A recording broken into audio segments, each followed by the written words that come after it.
माँ बकरी का बच्चा बचाओ। अरे ये क्या, सारे जानवर इतने परेशान क्यों है? जंगल का राजा शेर भी यही है, और वो बकरी क्यों इतना रो रही है? आइए देखते हैं इस कहानी में। एक बार की बात है, एक घना जंगल था। जंगल में कई सारे जानवर रहते थे। जंगल का राजा शेर और शेरनी बहुत ही दयालु थे। राजा शेर के राज्य में सारे जानवर बहुत खुश थे। उसी जंगल में एक बकरी अपने बच्चे के साथ रहती थी। बकरी अपने बच्चे को चिंटू कहकर बुलाती थी। चिंटू बहुत ही नटखट, होशियार और प्यारा बच्चा था। एक दिन बकरी चिंटू से कहती है, इन दिनों तुम्हारी शरारतें दिन ब दिन बढ़ती जा रही है। अगर ऐसा ही रहा तो मार पड़ेगी एक दिन, कह देती हूँ तुम्हें। अरे माँ, मैंने कुछ नहीं किया, चाहो तो तुम हिरन मासी से पूछ लो। हाँ हाँ, तुम और तुम्हारी हिरन मौसी। कल तुम दोनों ने मिलकर बंदर भाई के आम चुरा लिए थे। पता है मुझे, बंदर भाई कितने परेशान हुए थे तुम्हारी वजह से। अच्छा, तो ये बात है माँ। बंदर मामा के पास बहुत सारे आम थे, वो अकेले कैसे इतने सारे आम खा पाते?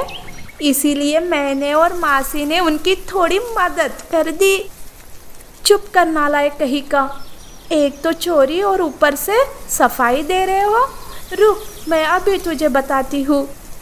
बकरी जैसे ही चिंटू को पकड़ने आगे बढ़ती है, चिंटू वहाँ से भाग जाता है और जाते जाते कहता है, माँ माँ, मैं हाथी मासी के पास जा रहा हूँ, जल्दी आ जाऊँगा। यूँ चिंटू कोई ना कोई शरारत करता रहता था।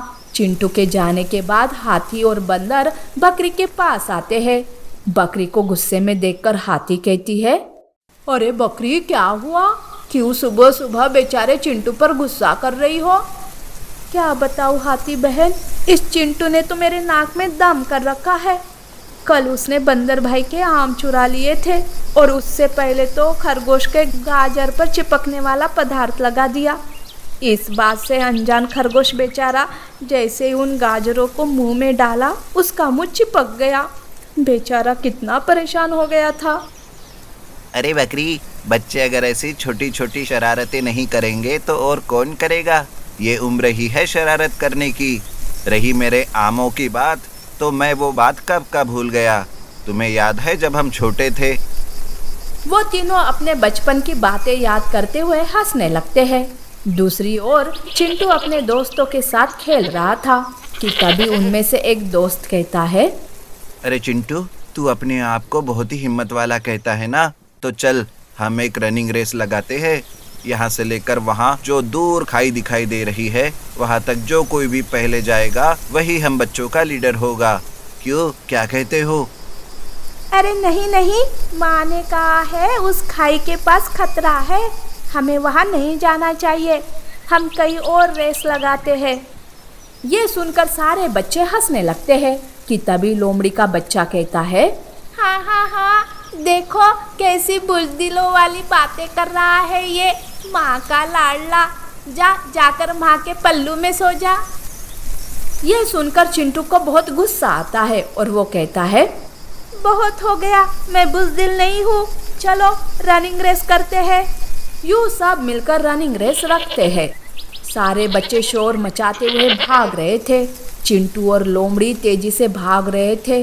जैसे ही वो दोनों खाई के करीब आते हैं, लोमड़ी का बच्चा अपना बैलेंस खो देता है और वो खाई में गिरकर एक पेड़ में फंस जाता है और रोते हुए अपनी माँ को पुकारने लगता है, माँ माँ, मुझे बचाओ माँ, माँ। यूँ उसे रोता देखकर चिंटू डर जाता है। उस खाई के करीब कोई भी जानवर नहीं था। वो लोमड़ी के बच्चे को बचाने की कोशिश करता है।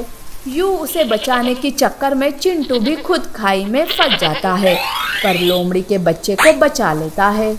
लोमड़ी का बच्चा और बाकी के बच्चे भागते हुए जाकर ये बात अपने माता पिता को बताते हैं। ये बात जंगल में आग की तरह फैल जाती है। बकरी और बाकी के जानवर खाई के पास आते हैं।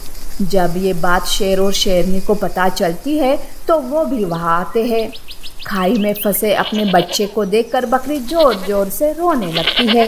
हे भगवान, ये क्या हो गया? कोई मेरे बच्चे को बचाओ। बेटा, बेटा घबराओ मत, मैं तुझे जैसे तैसे बचा लूंगी। देखो बकरी, हिम्मत से काम लो, हम सब मिलकर चिंटू को बचा लेंगे। इतने में बंदर कहीं से एक बड़ी सी रस्सी ले आता है और वो उस रस्सी को चिंटू की ओर फेंकते हुए कहता है, बेटा चिंटू घबराओ मत, इस रस्सी को जोर से पकड़ना, हम सब मिलकर तुम्हें ऊपर खींच लेंगे। चिंटू रस्सी को जोर से पकड़ लेता है। हाथी रस्सी को ऊपर खींचती है। चिंटू सही सलामत ऊपर आ जाता है। तब जाके सब चैन की सांस लेते हैं। बकरी अपने बेटे को सही सलामत देखकर खुश हो जाती है। वो शेर और बाकी जानवरों का धन्यवाद करती है। देखा चिंटू, माँ की बात को अनसुना करने का अंजाम। जब माँ तुम्हें किसी चीज से रोक रही हो तो समझ जाना कि वो तुम्हारी भलाई के लिए है।